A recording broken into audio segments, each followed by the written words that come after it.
Syederalun pemerintah kabupaten atau Pemkab PD Jaya melakukan pesiju atau tepung tawar serta pelepasan terhadap 54 calon jemaah haji atau CJH yang dipusatkan di Masjid Komplek Pendopo Bupati Kota Merdu pada Senin 6 Juni 2022.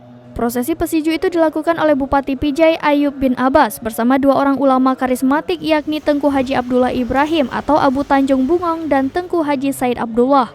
Calon jemaah haji juga mengikuti tes PCR yang dilakukan oleh tim Satgas COVID-19 Kabupaten setempat. Kepala Kemenak Pijai Ahmad Yani kepada serambinews.com mengatakan, dari 54 CJH yang berangkat tahun 2022 ini, terdapat satu CJH termuda, yaitu Muksalmina dengan usia 27 tahun asal Gampong Rungkom, Kecamatan Merdu. Kepada para CJH, Ayub bin Abbas berharap agar dapat berkonsentrasi penuh dalam pelaksanaan ibadah sehingga menjadi haji yang mabrur. Selain itu, juga menjaga kondisi kesehatan karena saat ini suhu di Arab Saudi rata-rata mencapai 40-48 derajat Celcius.